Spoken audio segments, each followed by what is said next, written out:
प्राचीन काल में महर्षि च्यवन नाम के अत्यंत महान तपस्वी थे। उन्होंने अहंकार, क्रोध, हर्ष और शोक का पूर्ण त्याग कर एक कठिन व्रत धारण किया और 12 वर्षों तक जल के भीतर रहकर तपस्या की। उनकी तपश्चर्या इतनी शुद्ध और करुणामय थी कि जल के समस्त जीव उन्हें अपना मित्र मानने लगे। उनसे किसी को भय नहीं होता था।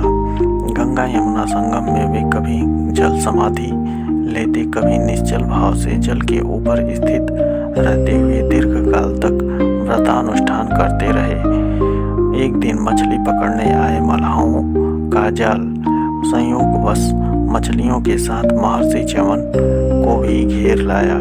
जाल खींचे जाने पर मुनि जल से बाहर आ गए और अनेक मछलियां तड़प कर मरने लगीं। यह दृश्य देखकर महर्षि का हृदय करुणा से भर उठा। उन्होंने कहा, यदि मछलियां जीवित न रहीं तो वे कभी उनके साथ प्राण त्याग देंगे, क्योंकि दीर्घकाल तक वे उन्हीं के साथ रहे।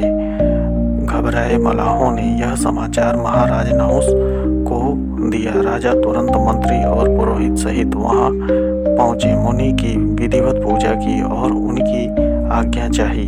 महर्षि ने कहा कि मल्लाहों ने परिश्रम किया है, अतः उनका पारिश्रमिक तथा मछलियों का मूल्य दिया जाए। राजा ने स्वर्ण, धन, यहाँ तक कि राज्य देने का प्रस्ताव रखा, पर महर्षि संतुष्ट न हुए। उन्होंने ऋषियों से विचार कर उचित मूल्य निर्धारित करने को कहा। तभी एक सत्यनिष्ठ वनवासी मुनि ने समाधान बताया। ब्राह्मण और गौ अनमोल हैं, उनका मूल्य नहीं लगाया जा सकता, अतः महर्षि के मूल्य में एक गौ दी जाए। राजा ने यह प्रस्ताव स्वीकार किया।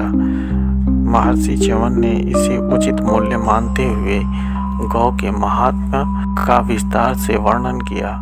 गौ लक्ष्मी स्वरूपा है, यज्ञों की आधारशिला है, अन्न और हविष्य प्रदान करने वाली है, पापों का क्षय करने वाली और कल्याण की साधिका है।